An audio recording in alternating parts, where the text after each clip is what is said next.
नमस्कार दोस्तों, MPN academy में आप सभी का हार्दिक अभिनंदन है। प्रस्तुत है बिहार करंट अफेयर्स। दोस्तों, इस वीडियो में हम लोग मई 2025 महीने के बिहार करंट अफेयर्स से संबंधित 30 अति महत्वपूर्ण मल्टीपल चॉइस क्वेश्चंस को व्याख्या के साथ हल करेंगे। शुरुआत के कई प्रश्न आपको खेलो इंडिया यूथ गेम्स 2025 से संबंधित मिलेंगे। पहला प्रश्न है, खेलो इंडिया यूथ गेम्स 2025 की पदक तालिका में बिहार की रैंक क्या रही? What is the rank of Bihar in the medal tally of Khelo India Youth Games 2025? The right answer is option number D. 15वां रैंक रहा बिहार का। मेजबान बिहार के एथलीटों ने कुल 36 पदक जीते हैं और रैंक रहा है 15वां। महाराष्ट्र ने 58 स्वर्ण, 47 रजत और 53 कांस्य सहित कुल 158 पदकों के साथ पहला स्थान हासिल किया। लगातार तीसरी बार ऐसा रहा। हरियाणा 39 स्वर्ण सहित 117 पदक लेकर दूसरे और राजस्थान 24 स्वर्ण पदक सहित 60 पदकों के साथ तीसरे स्थान पर रहा। टैगलाइन क्या था इसका? खेल के रंग बिहार के संग। खेलो इंडिया यूथ गेम्स 2025 में बिहार ने कुल कितने स्वर्ण पदक जीते?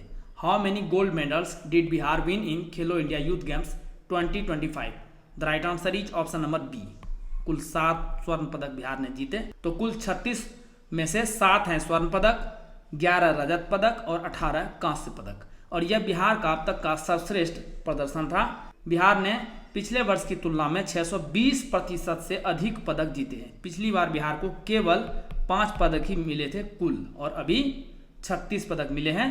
उस समय वह 21वें स्थान पर रहा था और अभी 15वें स्थान पर रहा है। खेलो इंडिया यूथ गेम्स 2025 का आयोजन बिहार के कितने शहरों में किया गया?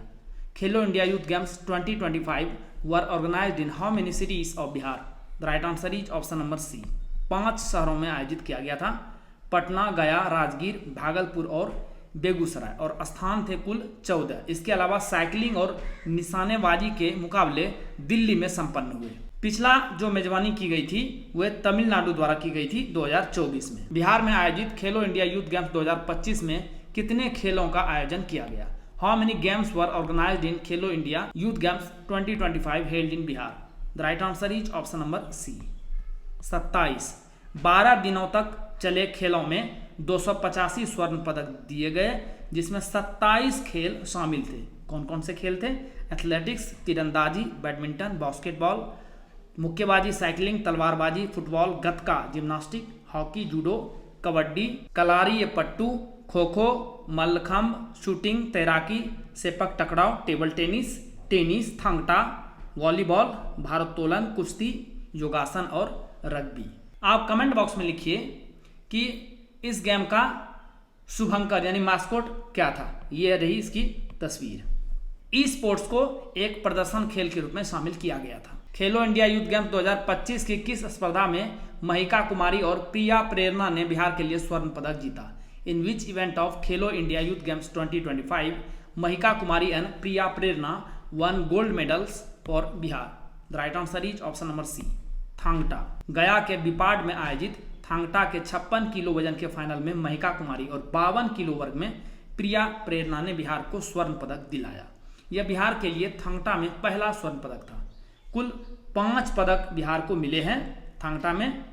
इन दोनों के अलावा लकी कुमार, भूमिका राज और स्वाक्षी सरगम ने अलग अलग वर्गों में कांस्य पदक हासिल किए। थांगटा मणिपुर में प्रचलित एक युद्ध कला यानी मार्शल आर्ट है, जिसे युएन लालोंग के नाम से भी जाना जाता है। थांग का शाब्दिक अर्थ तलवार और टा का शाब्दिक अर्थ भाला होता है। यह युद्ध कौशल और पूजा के लिए समर्पित है। इस युद्ध कला का अभ्यास मणिपुर के मेइती समुदाय के लोगों द्वारा किया जाता है। तो बिहार के लोगों द्वारा इतने पदक जीतना वाकई काबिले तारीफ है। खेलो इंडिया यूथ गेम्स 2025 में 2000 मीटर स्टेपल चेस यानी दौड़ में बिहार के किस खिलाड़ी ने स्वर्ण पदक जीता? Which player from Bihar won the gold medal in 2000 meters steeplechase race in Khelo India youth games 2025? The right answer is option number B, Khushi Yadav. Bhagalpur की खुशी यादव ने 2000 मीटर बाधा दौड़ में 9 मिनट 52.1 सेकेंड के समय में स्वर्ण पदक जीतकर बिहार का नाम रोशन किया। नाथनगर की इस उड़न पड़ी ने अपनी प्रतिभा का लोहा मनवाया। दिव्यांश ने 4 गुना 100 मीटर दौड़ में रजत पदक हासिल किया बिहार के लिए। यदि आपको 71वीं बीपीएससी प्रीलिम्स एग्जाम के लिए करंट अफेयर्स का पीडीएफ चाहिए तो यहाँ पर जानकारी दी जा रही है। लेकिन आइए सबसे पहले जानते हैं कि एम्पियन एकेडमी ऐप ही क्यों, क्योंकि हमने करके दिखाया है। दोस्तों सबसे पहले हम केवल करंट अफेयर्स के PDF कोर्स लाया करते थे। इसमें ऑन एन एवरेज 30 क्वेश्चंस पर एग्जाम में टैली हुआ है। उसके बाद हमने अगले फेज में diamond static GK test series launch किया और टैली प्रश्नों की संख्या लगभग कितनी हो गई है, 46। उसके बाद पिछले साल हमने डायमंड स्टैटिक जीके नोट्स और NCERT टेस्ट सीरीज लॉन्च किया था और टैलीड प्रश्नों की संख्या बढ़ के हो गई 90। तो आप देख सकते हैं 5 years 7 exams, consistency at its best, and that's Ampion academy for you. इस बार हमने टैली का टारगेट रखा है 120, क्योंकि इस बार एक नया कोर्स लॉन्च हुआ है चैप्टर वाइज MCQs, साथ में BPSC PYQs। साल भर के करंट अफेयर्स को आप सिस्टमेटिक तरीके से केवल 18 घंटे में रिवाइज कर सकते हैं। कैसे? वीकली करंट MCQs, इसमें आपको नेशनल और इंटरनेशनल का 50 PDF मिलेगा। एक PDF को रिवाइज करने में 6 मिनट का समय लगेगा, तो कुल 5 घंटे में इसे आप रिवाइज कर पाएंगे।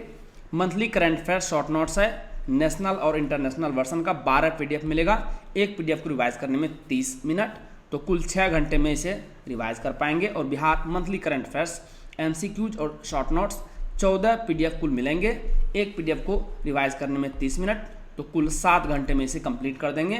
तो इस प्रकार से 18 घंटे में साल भर का कंटेंट आप एक बार में रिवाइज कर सकते हैं। Diamond static GK test series updated version है, ये अल्ट्रा इंपॉर्टेंट 2500 MCQs मिलेंगे एक्सप्लेनेशन के साथ। ऐप बेस्ड 25 सेट है, एक सेट में 100 क्वेश्चंस रहेंगे। ये आपको diamond static GK notes course के साथ प्रोवाइड किया जा रहा है। डायमंड स्टैटिक जीके नोट्स में सब्जेक्ट वाइज PDF नोट्स मिलेंगे। NCERT और स्टैंडर्ड बुक्स का यह निचोड़ है, फैक्ट्स और कंसेप्ट के साथ। इसमें आपको diagram, flow chart, pictures, tables और वन लाइनर्स मिलेंगे। कम समय में फास्ट रिवीजन आप इससे कर सकते हैं। NCERT टेस्ट सीरीज, इसमें आपको class wise subject wise MCQs मिलेंगे। ऐप बेस्ड 100 MCQs का 37 प्रश्नावली है, 33% नेगेटिव मार्क के साथ। इसमें आपको सभी विषय के MCQs मिलेंगे। चैप्टर वाइज MCQs और BPSC PYQs का कंबाइंड कोर्स है डिस्क्रिप्शन के साथ। इसमें आपको 2 कोर्सेज मिलेंगे, chapter wise MCQs, app based real time test है और साथ में BPSC previous year question paper PDF के रूप में 39वीं से लेकर 70वीं BPSC के क्वेश्चंस आपको मिलेंगे डिस्क्रिप्शन के साथ। आपको ये PDF नोट्स और टेस्ट सीरीज मिलेगा कैसे? गूगल प्ले स्टोर पर टाइप कीजिए एम्पियन एकेडमी, वहाँ पर इस प्रकार का लोगो दिख जाएगा। ऐप को इंस्टॉल कीजिए, OTP के साथ लॉगिन कीजिए और स्टोर सेक्शन में जाइए। वहाँ पर आपको 4 प्रकार के कोर्स मिलेंगे, डायमंड स्टैटिक जीके नोट्स और टेस्ट सीरीज एक साथ में, current affairs PDF, NCERT test series और फिर चौथा chapter wise MCQs plus BPSC PYQs। Course पर क्लिक कीजिए, उसके बाद नीचे चले जाइए, आई एम इंटरेस्टेड पर क्लिक कीजिए। आपको मैसेज और WhatsApp पर पेमेंट का लिंक मिल जाएगा। शुल्क का भुगतान करें और कोर्स कंटेंट आपको एम्पियन एकेडमी ऐप पर मिल जाएगा। दोस्तों ये सभी कोर्स आपको हिंदी और इंग्लिश दोनों भाषाओं में अलग अलग ऐप पर उपलब्ध है। ऐप का लिंक आपको इस वीडियो के डिस्क्रिप्शन और पिंड कमेंट सेक्शन में भी मिल जाएगा, तो ध्यान से लैंग्वेज सेलेक्ट कीजिएगा। खेलो इंडिया यूथ गेम्स 2025 में शॉटपुट में स्वर्ण पदक जीतने वाली बिहार की पहली एथलीट कौन बनी है? Who has become the first athlete from Bihar to win a gold medal in shot put in Khelo India Youth Games 2025? The right answer is option number A, Alka Singh. Pataliputra stadium में आयोजित एथलेटिक्स प्रतियोगिता में गोला फेंक प्रतियोगिता यानी शॉट पुट में मेजबान बिहार की अलका सिंह, जो कि सिवान की रहने वाली है, ने अंडर 18 शॉट पुट में 3 किलोग्राम वजन में 14.73 मीटर की थ्रो के साथ स्वर्ण पदक हासिल किया। बिहार ने पारंपरिक खेल गतका में एक रजत सहित 4 कांस्य पदक जीतकर सबको चकित कर दिया है। इस खेल में पंजाब और महाराष्ट्र के अलावा कई अन्य राज्यों का वर्चस्व पहले रहा है। खेलो इंडिया यूथ गेम्स 2025 में बिहार ने रग्बी फुटबॉल में कितने स्वर्ण पदक जीते? How many gold medals did Bihar win in rugby football in Khelo India youth games 2025? The right answer is option number C, कुल 2 स्वर्ण पदक। बिहार ने रग्बी फुटबॉल में बालक और बालिका दोनों वर्गों की टीम ने पहली बार मेजबानी को यादगार बनाते हुए ओडिशा को हराकर दोहरे स्वर्ण पदक पर कब्जा कर लिया। रग्बी खेल बिहार में गुमनामी के कगार पर था। फाइनल मुकाबले में बिहार की बेटियों ने ओडिशा को 27-0 से हराकर स्वर्ण पदक पर कब्जा किया। इस ऐतिहासिक जीत की नायिकाओं में 3 जुझारू बेटियों अंशु कुमारी, सलोनी कुमारी और अल्पना कुमारी शामिल थी। बालक वर्ग में फाइनल में बिहार ने उड़ीसा को 14-12 के नजदीकी मुकाबले से हराकर स्वर्ण पदक जीता। इस मैच में पवन, सागर और गोल्डन की महत्वपूर्ण भूमिका रही। खेलो इंडिया यूथ गेम्स 2025 में बिहार ने सेपक टाकरा में कितने पदक जीते? How many medals did Bihar win in sepak टकराव इन Khelo India youth games 2025? The right answer is option number D, कुल 7 पदक। इसमें 1 स्वर्ण, 5 रजत और 1 कांस्य पदक शामिल था। सेपक टाकरा की बिहार की टीम पुरुष वर्ग में ओवरऑल चैंपियन बनी। बिहार की महिला वर्ग टीम दूसरे स्थान पर रही। डबल्स का फाइनल मुकाबला पुरुष वर्ग में बिहार और असम के बीच हुआ, जिसमें बिहार ओवरऑल चैंपियन बनकर उभरा। महिला वर्ग में बिहार और नागालैंड के बीच मुकाबला हुआ, जिसमें बिहार की महिला टीम सेपक टाकरा में ओवरऑल उप विजेता रही। और ये मास्कोट का लुक सेपक टाकरा का जबरदस्त है। आइए अब अन्य प्रश्नों की तरफ चलते हैं। बिहार ग्रामीण बैंक के पहले अध्यक्ष कौन नियुक्त किए गए हैं? Who has been appointed the first chairman of Bihar ग्रामीण bank? The right answer is option number D, Ashutosh Kumar Jha. यही है। उत्तर और दक्षिण बिहार के समावेशन के बाद बिहार ग्रामीण बैंक राज्य का सबसे बड़ा बैंक बनकर उभरा है। बैंक की राज्य में कुल 2100 शाखाएं व 4500 ग्राहक सेवा केंद्र हैं। दक्षिण बिहार ग्रामीण बैंक और उत्तर बिहार ग्रामीण बैंक का समावेशन 1 मई को पूरा हुआ। दक्षिण बिहार के अध्यक्ष आशुतोष कुमार झा को पहला अध्यक्ष नियुक्त किया गया है। इसका मुख्यालय पटना में बनाया गया है। बिहार ओलंपिक संघ के नए अध्यक्ष के रूप में किसे चुना गया है? Who has been elected as the new president of Bihar Olympic association? The right answer is option number ए, अजय कुमार। स्वर्ण पदक विजेता ताइक्वांडो खिलाड़ी बिहार ताइक्वांडो संघ, भारतीय ताइक्वांडो संघ के पूर्व महासचिव सह पटना हाईकोर्ट के वरीय अधिवक्ता अजय कुमार बिहार ओलंपिक संघ के नए नवनिर्वाचित अध्यक्ष हैं। बिहार में 2001 से 2023 तक वन एवं वृक्ष आवरण में कितनी वृद्धि हुई? How much did forest and tree cover increase in Bihar from 2001 two 2023? The right answer is option number B, 489 वर्ग किलोमीटर। उत्तर प्रदेश, बिहार, झारखंड और दिल्ली जैसे राज्यों में वन एवं वृक्ष आवरण में बढ़ोतरी हो रही है। इसका खुलासा राज्यों की ओर से नेशनल ग्रीन ट्रिब्यूनल में अपने अपने यहाँ वन एवं वृक्ष आवरण की वास्तविक स्थिति को लेकर दाखिल रिपोर्ट में प्राप्त हुआ है। बिहार में जहां 2001 में वृक्ष आवरण 3693 वर्ग किलोमीटर था, वहीं 2023 में यह घटा है और घटकर रह गया है 2370 वर्ग किलोमीटर। वन आच्छादन में 1800 वर्ग किलोमीटर से अधिक की वृद्धि हुई है। तो ओवरऑल देखेंगे तो बिहार सरकार ने अपनी रिपोर्ट में 2001 की तुलना में 2023 में वन एवं वृक्ष आवरण में 489 वर्ग किलोमीटर की बढ़ोतरी का दावा किया है। यह जो तस्वीर देख रहे हैं आप कमेंट सेक्शन में लिखिए कि यह कहाँ की तस्वीर है बिहार की। एमपीएन एकेडमी का टेलीग्राम पेज अवश्य ज्वाइन करें। सर्च कीजिए एमपीएन एकेडमी, इस प्रकार से लोगो दिखेगा, ज्वाइन कर लीजिए। क्या क्या मिलेगा आपको वहाँ पर? बीपीएससी परीक्षा से संबंधित अपडेटेड न्यूज़ आपको मिलेगी। बीपीएससी प्रीलिम्स एग्जाम का स्पेशल डेली क्विज आयोजित किया जाता है सुबह और शाम, वो आपको मिलेगा।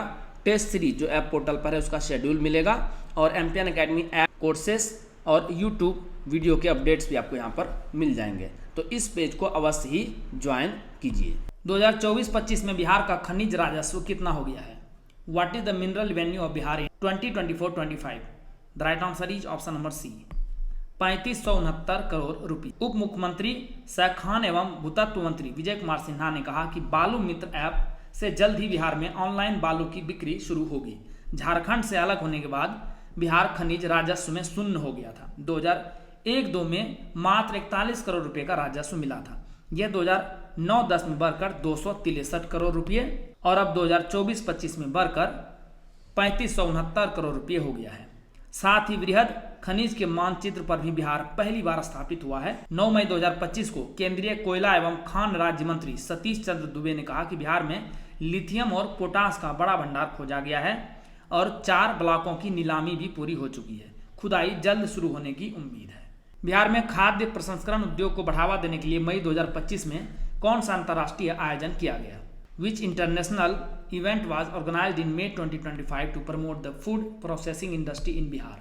The right answer is option number D, अंतर्राष्ट्रीय क्रेता विक्रेता सम्मेलन, international buyer seller meet. Bihar सरकार खाद्य प्रसंस्करण उद्योग मंत्रालय, अपेडा और टीपीसीआई द्वारा 19 से 20 मई 2025 को पटना के ज्ञान भवन में अंतर्राष्ट्रीय क्रेता विक्रेता सम्मेलन 2025 का आयोजन किया गया। इस आयोजन में सिंगापुर, यूएई, जापान, जर्मनी सहित 20 देशों के 70 से अधिक खरीदारों ने भाग लिया, जिसने बिहार के मखाना, लीची, सत्तू और मसालों की वैश्विक मांग को बढ़ावा दिया। बिहार में सूक्ष्म खाद्य प्रसंस्करण उद्योग को बढ़ावा देने के लिए कौन सी केंद्रीय योजना सबसे प्रभावी रही है? Which central scheme has been most effective in promoting micro food processing industry in Bihar? The right answer is option number D, PM सूक्ष्म खाद्य उद्योग उन्नयन योजना यानी PMFME। यह योजना 2020 में शुरू की गई थी, जिसका उद्देश्य सूक्ष्म खाद्य प्रसंस्करण इकाइयों को वित्तीय, तकनीकी और व्यावसायिक सहायता प्रदान करना है। न्यूज में अभी क्यों है? बिहार ने इस योजना में 2024-25 में 10,296 ऋण स्वीकृत करके और 6,589 इकाइयों को सहायता प्रदान करके शीर्ष स्थान हासिल किया है। इस योजना के अंतर्गत परियोजना का 35% हिस्सा अधिकतम 3 करोड़ रुपए तक का अनुदान संभव है। बिहार में जल जीवन हरियाली अभियान के तहत भू जल रिचार्ज क्षमता में सालाना कितने प्रतिशत की वृद्धि दर्ज हुई है? अंडर द जल Jeevan Hariyali Abhiyan, what is the annual increase in ground water recharge capacity in Bihar? The right answer is option number C, 20%। Delhi में प्रधानमंत्री नरेंद्र मोदी की अध्यक्षता में 25 मई को एनडीए शासित राज्यों के मुख्यमंत्रियों, उप मुख्यमंत्रियों की बैठक में बिहार ने अपनी उपलब्धियों का प्रस्तुतिकरण दिया। इस दौरान जल जीवन हरियाली अभियान की सफलता और इसके फायदे बताए गए। बैठक में मुख्यमंत्री नीतीश कुमार तथा दोनों उप मुख्यमंत्री सम्राट चौधरी और विजय सिन्हा शामिल हुए। वर्ष 2005 में बिहार में हरियाली क्षेत्र कितना था और इसे कितने प्रतिशत तक बढ़ाने का लक्ष्य है? What was the green cover in Bihar in the year 2005 and what is the target to increase it by what percentage? The right answer is option number A। पहले यह 9% था और इसे बढ़ाकर अब 17% करने का लक्ष्य है।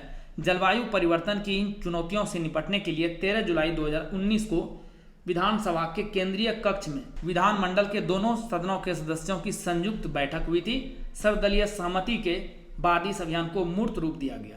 इसके अंतर्गत 15 विभागों के द्वारा 11 अवयवों पर कार्य शुरू हुआ।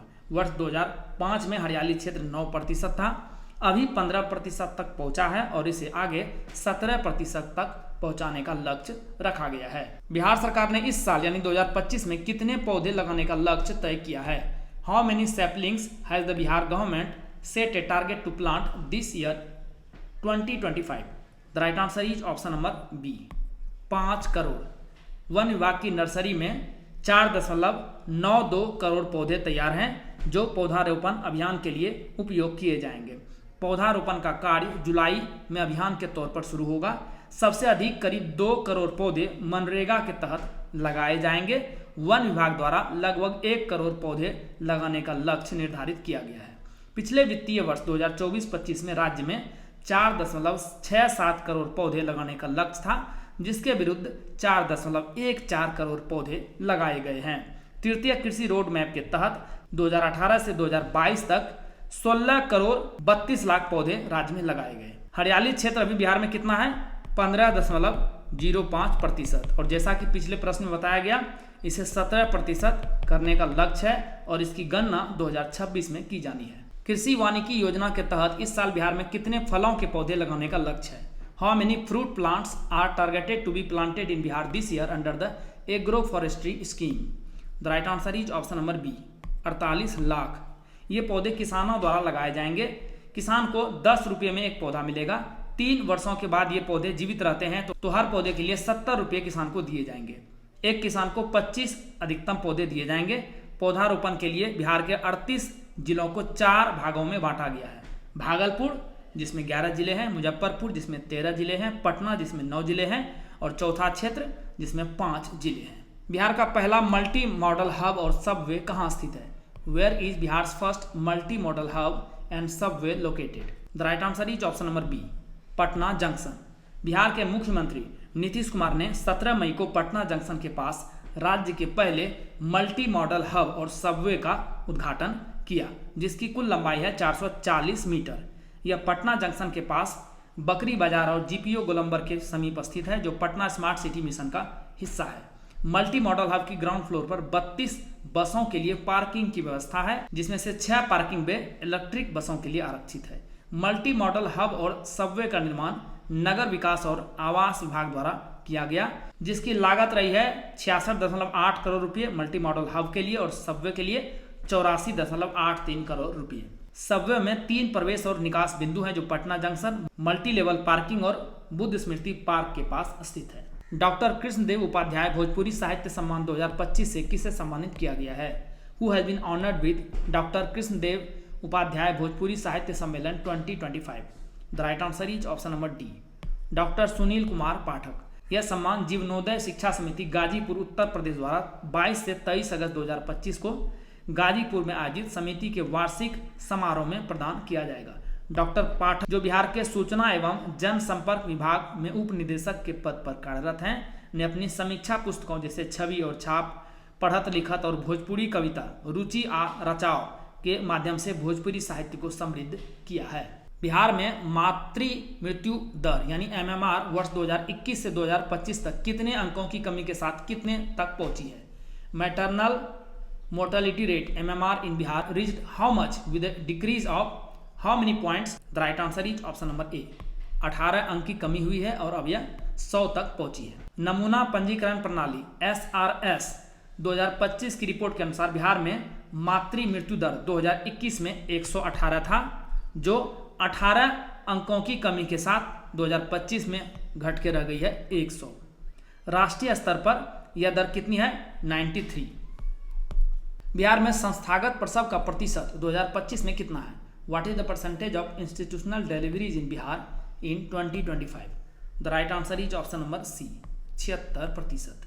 बिहार में संस्थागत प्रसव की दर अब 76% हो गई है, जो स्वास्थ्य सेवाओं में सुधार का एक प्रमुख संकेतक है। 2005-6 से 2019 बीच के बीच बिहार में संस्थागत प्रसव की दर 53.6% बढ़ी है, जो राष्ट्रीय औसत 49.9% से अधिक है। बिहार में शिशु मृत्यु दर प्रति 1000 जीवित जन पर कितना है? 27, और यह राष्ट्रीय औसत के बराबर है।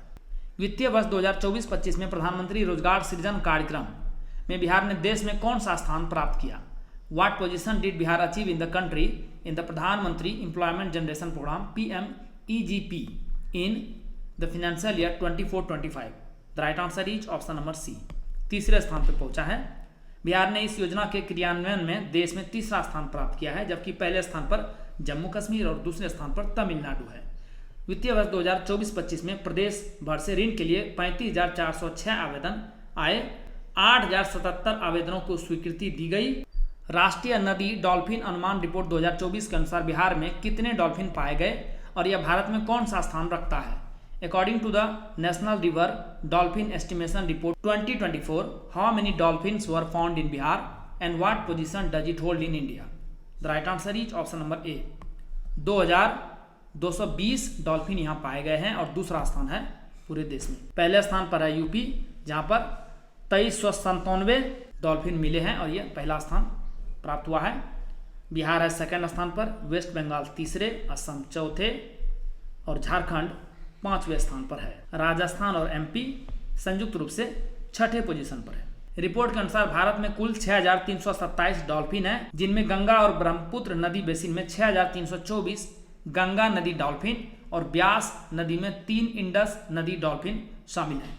यहाँ पर है 3, गंगा मुख्य नदी में 3,275, ट्रिब्यूटरी में 2,412, ब्रह्मपुत्र मेन स्ट्रीम में 584 और ब्रह्मपुत्र ट्रिब्यूटरीज में 51 प्राप्त हुए हैं।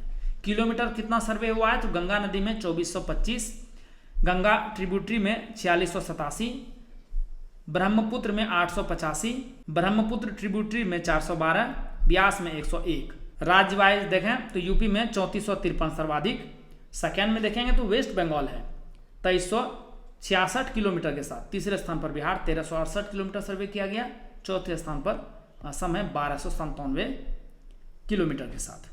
तो कुल मिला के सर्वे देखेंगे पूरे भारत भर में तो 8507 किलोमीटर की सर्वे की गई। बिहार में गंगा के अलावा गंडक, कोसी, महानंदा, कमला बलान और बागमती नदियों में डॉल्फिन पाए गए हैं। वित्तीय वर्ष 2024-25 में PMFME योजना के क्रियान्वयन में बिहार ने देश में कौन सा स्थान प्राप्त किया? What position did Bihar achieve in the country in the implementation of PMFME scheme in financial year 24-25? The right answer is option number ए, पहला। केंद्रीय खाद्य प्रसंस्करण उद्योग मंत्रालय के सचिव डॉक्टर सुब्रत गुप्ता ने बिहार के मुख्य सचिव को पत्र लिखकर सूचित किया है कि बिहार ने प्रधानमंत्री सूक्ष्म खाद्य प्रसंस्करण उद्यम औपचारीकरण योजना के तहत वित्तीय वर्ष 2024-25 में देश में पहला स्थान प्राप्त किया है। बिहार को वर्ष 2024-25 में इस योजना के तहत 11,000 इकाइयों का लक्ष्य दिया गया था, जिसमें से 10,270 इकाइयों को स्वीकृति दी गई। वर्ष 2023-24 में बिहार ने 6,516 इकाइयों के लक्ष्य के विरुद्ध 10,284 इकाइयों को स्वीकृति प्रदान कर लक्ष्य से 158% आंकड़ा प्राप्त किया। कुछ आयोग का गठन किया गया है, आइए उसके बारे में चर्चा करते हैं। उच्च जातियों के लिए बिहार राज्य आयोग के अध्यक्ष के रूप में किसे नियुक्त किया गया है? Who has been appointed as the chairman of the Bihar State Commission for Upper Caste? The right answer is option number D. Mahachandra Prasad Singh. पूर्व विधान पार्षद तथा भाजपा नेता महाचंद्र प्रसाद सिंह को उच्च जातियों के लिए राज्य आयोग यानी सवर्ण आयोग का अध्यक्ष नियुक्त किया गया है। जदयू नेता राजीव रंजन प्रसाद को इसका उपाध्यक्ष नियुक्त किया गया है। इसके अलावा 3 सदस्य मनोनीत किए गए हैं। बिहार राज्य अनुसूचित जनजाति आयोग के अध्यक्ष के रूप में किसे नियुक्त किया गया है? Who has been appointed as the chairman of the Bihar State Scheduled Tribes Commission? The right answer is option number B. Shailendra Kumar. पश्चिम चंपारण निवासी शैलेंद्र कुमार को इस आयोग का अध्यक्ष बनाया गया है। सुरेंद्र उरांव को उपाध्यक्ष नियुक्त किया गया है। अध्यक्ष, उपाध्यक्ष और सदस्यों की नियुक्ति योगदान की तिथि से 3 साल के लिए की गई है सभी आयोग की। बिहार राज्य अल्पसंख्यक आयोग के अध्यक्ष के रूप में किसे नियुक्त किया गया है? Who has been appointed as the chairman of Bihar State Minority Commission? The right answer is option number D. Ghulam Rasool Balyavi. JDU के पूर्व सांसद गुलाम रसूल बलियावी को बिहार स्टेट माइनॉरिटीज कमीशन का अध्यक्ष, पटना सिटी निवासी लखविंदर सिंह तथा गया के मौलाना उमर नूरानी को उपाध्यक्ष नियुक्त किया गया है। 11 सदस्यीय आयोग में 8 सदस्य भी बनाए गए हैं। अल्पसंख्यक कल्याण विभाग के सचिव कौन है? मोहम्मद सोहेल ने इसकी अधिसूचना जारी की। दोस्तों, जैसा कि बताया गया है, इस वीडियो लेक्चर का PDF आपको हिंदी और इंग्लिश दोनों भाषाओं में अलग अलग फुल डिस्क्रिप्शन के साथ एमपीएन अकेडमी ऐप पर प्राप्त होगा। दोस्तों, आप इन PDF के सारे इस वीडियो लेक्चर को आसानी से लगभग 5 मिनट में रिवाइज कर पाएंगे, जिससे आपका बहुत सारा समय बचेगा, जिससे आप स्टैटिक पोर्शन पर खर्च कर सकते हैं और अपने टाइम को बेटर मैनेज कर सकते हैं। एमपीएन अकेडमी ऐप का लिंक आपको इस वीडियो के डिस्क्रिप्शन बॉक्स और पिन्ड कमेंट सेक्शन में मिल जाएगा। चलिए अंतिम प्रश्न को हल करते हैं। प्रधानमंत्री नरेंद्र मोदी के बिहार दौरे के दौरान शिलान्यास किए गए नवीनगर स्टेज 2 बिजली घर में किस तकनीक का उपयोग किया जाएगा? Which technology will be used in the Navinagar stage 2 power plant, the foundation stone of which was laid during the Bihar visit of PM Narendra Modi? The right answer is option number D, ultra super critical तकनीक। PM Modi ने 30 मई को अपने 2 दिवसीय बिहार दौरे के दौरान रोहतास जिले के विक्रमगंज में 48,500 करोड़ रुपए की योजनाओं का उद्घाटन, शिलान्यास और लोकार्पण किया। PM ने जिन योजनाओं की सौगात बिहार को दी है, इसमें सबसे अधिक लागत इसी परियोजना को मिली है, 29,948 करोड़ रुपये, यानी नवीनगर स्टेज 2 बिजली घर। यह बिहार के किस जिला में स्थित है? Please write in the comment section. Navinagar में अभी 660 मेगावाट की 3 इकाई यानी 1980 मेगावाट बिजली उत्पादित हो रही है। अब इसी बिजली घर में 800 मेगावाट की 3 इकाई का निर्माण शुरू होगा, यानी 2400 मेगावाट। यह बिहार का पहला अत्याधुनिक बिजली घर है। अल्ट्रा सुपर क्रिटिकल तकनीक पर आधारित इस बिजली घर में अन्य इकाइयों की तुलना में 1/4 कोयले की खपत होगी। दोस्तों, मई 2025 महीने के बिहार करंट अफेयर से संबंधित जितने भी प्रश्न बन सकते थे उसे हमने 30 MCQs में शामिल किया है, लेकिन इसके अलावे भी बहुत सारे ऐसे अतिरिक्त करंट अफेयर्स होते हैं जो उतने महत्वपूर्ण नहीं होते हैं, लेकिन फिर भी एग्जाम में दिखाई दे जाते हैं। उसी के लिए हमने ये चलते चलते सेक्शन यानी अतिरिक्त करंट अफेयर्स का सेक्शन रखा है, जो आपको पॉइंट वाइज फॉर्म में PDF में मिलेगा। इसे वीडियो में शामिल नहीं किया जा रहा है क्योंकि इससे वीडियो काफी लंबा हो जाएगा। दोस्तों, इसी के साथ बिहार करंट अफेयर्स के इस संस्करण को समाप्त करने की आपसे इजाजत चाहूंगा। वीडियो देखने के लिए बहुत बहुत धन्यवाद। Thank you very much. जल्द ही मिलते हैं अगले वीडियो में। All the best for your exam preparation.